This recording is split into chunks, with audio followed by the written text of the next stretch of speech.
सोमदोन लाइफांआरि गामि सेसाफानि पिअ मागुरमारि डिस्ट्रिक्ट क'क्राझार सोरबाफोर आंनाव अमा फिसा लांनोबा कन्टेक्ट खालामना फैनो हागोन। बे अमाखौ होनो यर्कशियार अमा होनो। दा आंनाव यर्कशियार प्लास हेम्पशायार क्रस फिसा बिसोर। आं बै आदानिफ्राय मासे बुन्दाखौ दाहार लाबोदोंमोन। दा बिफानि एसे माबा लाबाय आरोखि कालारा एसे सोलायलांदों क्रस जानायखाय। निसय जागोन, नाजानाय थानांगोन मानसिनाव। मोनफ्रोमबो बिजनेसाव जाहा थाहा लस जाया, नाजानाय थानांगोन आरो। टाइमाबो एसे सर्ट टाइम। औ बेसे मा समनिफ्राय जागायजेनाय नोंथाङा दिनैसिम 10 मास? आं ओरैनो 2021 नि मे दाननिफ्राय जागायजेनदोंमोन। दिनैसिम आं बे अमाखौ आजि 10 माससो जाबाय फिसिनाया। दा बियो आंनाव फिसाबो होबाय। जे गिबियाव नोंथाङा बे अमाफोरखौ बबेनिफ्राय लाबोजेनामोन आरो ट्रेनिंफोर लाबोदों नामा बेनि? ओरैनोथ' आं ट्रेनिं लानाय जायाखै, ओरैनो माखासे इउटिउबाराव नायनानै सोलोंनाय जादों। सोरबा एसे लोगोफोरखौ फल' खालामनानै। बेजों लोगोसे आं अमाखौ लाबोदोंमोन नलबारि मा होनो जायगायाव नलबारि डिस्ट्रिक्टनिफ्राय लाबोनाय जादों। माबेसे गिबियाव नोंथाङा लाबोजेनामोन? आं फार्स्ट टाइम बुन्दा मासे ओमफ्राय माबा बुन्दि लाबोनाय जादों। ओरैनो लाबोनाया आं फार्स्ट टाइम एसे गिदिरखामोन, नैबे बुन्दि दा माथाम फिसा होनाया बे 8,500 गोलैदों आरोखि। बै माथामा 7,000 खरि गोलैदों। दा फिसा जाबाय 8,500निया। बे फिसाफ्रा बेसेबां दं दायो?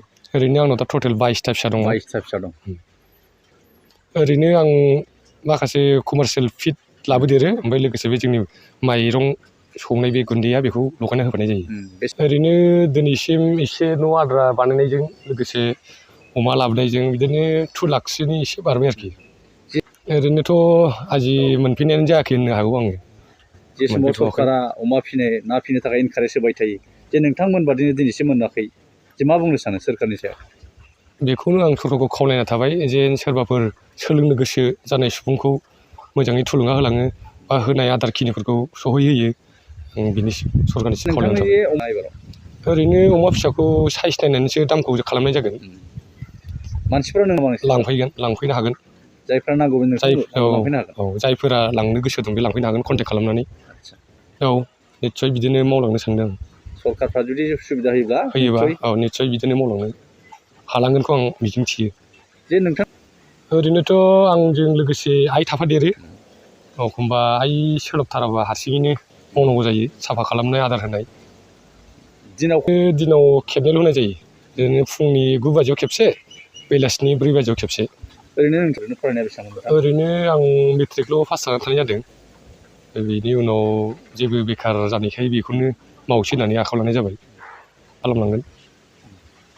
जे रायजो राजाफोरनिसिम आं रायजो राजासिम मोनसे खावलायनाय जेन जों बे अमा यर्कशियार होननाय बा हेमसियार बा डिउरक होननाय अमाखौ जोंनि लकेलाव बारा नुनाय जाया बा बिनि केपासिटि मानसिफोरनाव बारा गैया।